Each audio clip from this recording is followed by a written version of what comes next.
This is Democracy Now!, democracynow.org. I'm Amy Goodman with Juan Gonzalez. Secretary of State Antony Blinken's arrived in Latvia for a meeting of NATO foreign secretaries.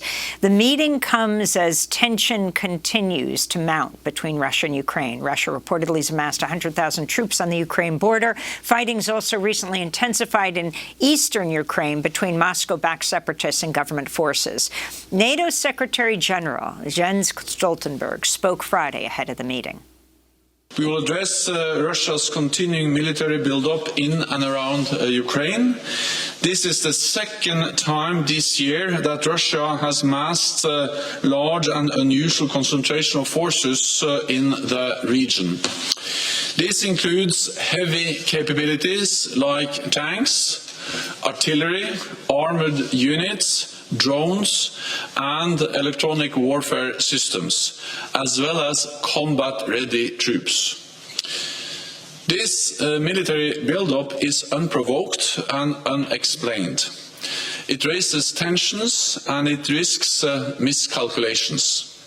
Russia's denied any plans to invade Ukraine and has accused NATO of trying to destabilize the region by sending troops closer to Russia's borders. On Monday, Latvia called for a permanent U.S. military presence inside the former Soviet republic. Last week, Ukraine called for a constant presence of NATO warships in the Black Sea. And Poland recently called for more NATO troops to be deployed to Eastern Europe. We're joined now by Anatol Lieven. He's senior fellow for Russia and Europe at the Quincy Institute for Responsible Statecraft. He's the author of numerous books on Russia and the former Soviet republics, including Ukraine and Russia, A Fraternal Rivalry. His most recent book, Climate Change and the Nation State, The Case for Nationalism in a Warming World. Welcome back to Democracy Now!, Anatol. Talk about the significance of this NATO meeting and what exactly is happening between Ukraine and Russia. Well, most probably Russia is just trying to send a message of its absolutely inflexible opposition to NATO membership for Ukraine, and is also trying to extract concessions from Ukraine and, more importantly, Washington about the reopening of political negotiations about the future of the separatist region of the Donbass in eastern Ukraine. Moscow wants to see a restarting of the Minsk II process of 2015, which led to a recommendation by France, Germany, endorsed by the United States for autonomous status for that region within Ukraine. So most probably this is just Russia sending a message and trying to exert pressure.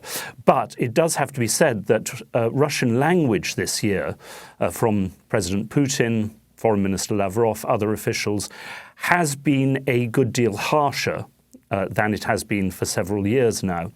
And so the possibility of war certainly cannot be excluded. Now, you mentioned France and Germany. Could you talk about how the European Union sees the ongoing conflict and the differences between the European Union and the United States, especially given Europe's heavy dependence on Russia for natural gas and energy? Well, the differences are not that great. France and Germany drew up this Minsk agreement in 2015, but they have done nothing to push it forward since then. There has been France and Germany have opposed or at least delayed NATO membership for Ukraine, but they have not, opposed it permanently or categorically.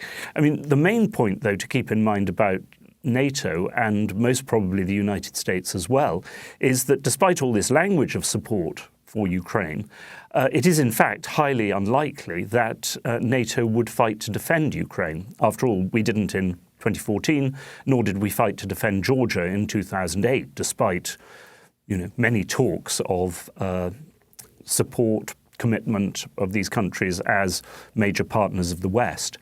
And of course, that is also known in Moscow, that there is a certain degree of emptiness about NATO rhetoric on this.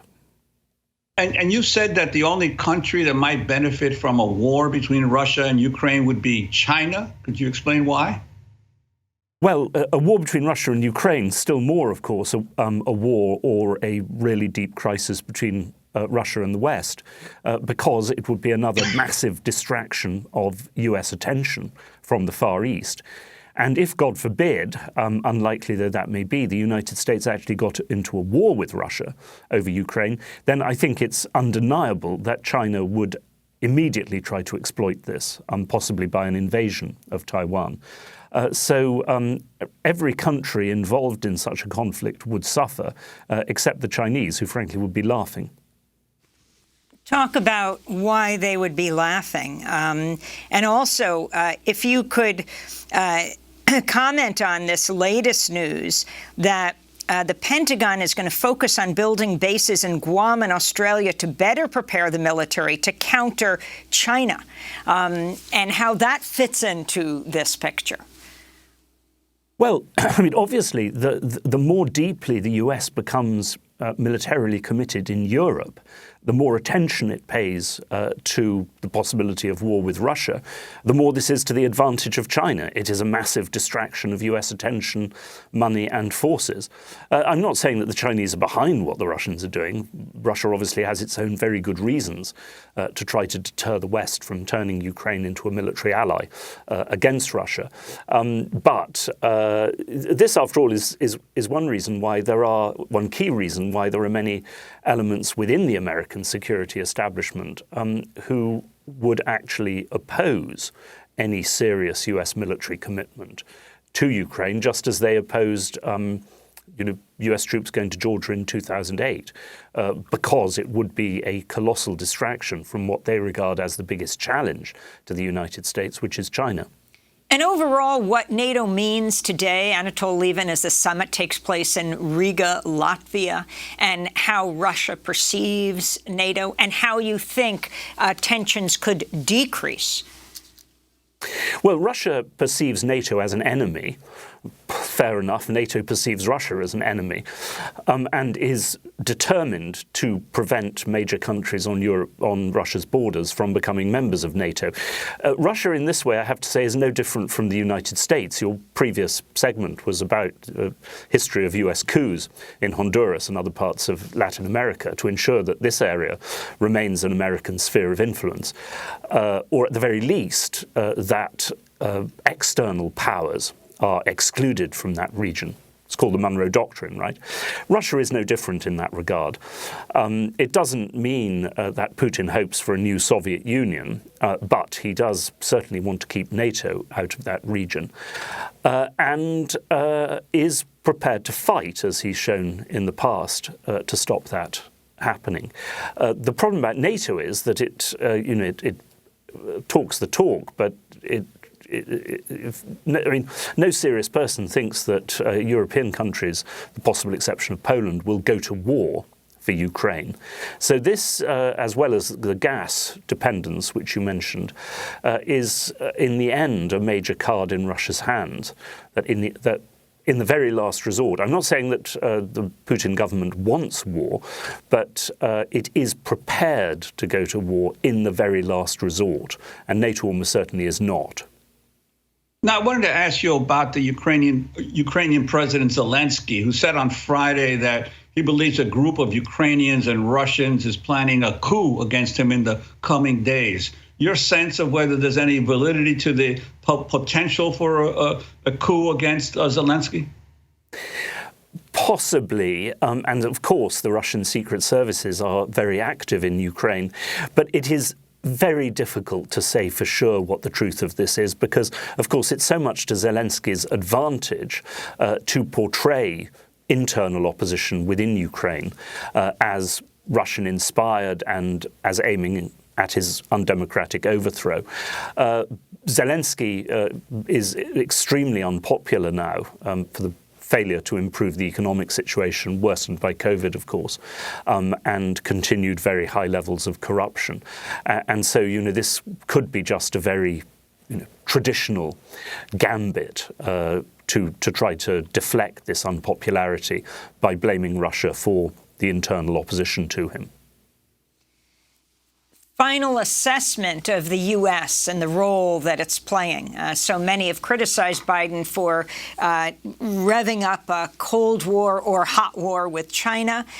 Do you see a parallel with Russia, with China taking a very different approach to the world? For example, we just reported in headlines talking about 1 billion vaccines to places like Africa. Well, the problem is, I think, that America has got stuck on this path of NATO expansion, although, in fact, in private, very few American officials believe that Ukraine can be a member of NATO. Now, in the process, the United States has also effectively abandoned the Minsk process, which I mentioned, aimed at a political settlement in eastern Ukraine, guaranteeing autonomy for that region within Ukraine. That remains not just the best, but in effect the only way of resolving the Ukrainian crisis politically. And it would certainly be vastly to America's advantage to do that when, as we know, America is facing, as you suggest, I mean, it's not so much a military challenge from China, though that is there, but there is this question about whether, China is providing a more positive model in certain respects in the world. And instead of, trying to meet that challenge by, look at the previous segment, by paying really close attention, for example, to the economic and social development of America's neighbors in Central America, there is this tradition of an intensely militarized response to, every potential challenge or rivalry in the world. Well, Anatol Lieven, I want to thank you for being with us, Senior Fellow for Russia and Europe at the Quincy Institute for Responsible Statecraft.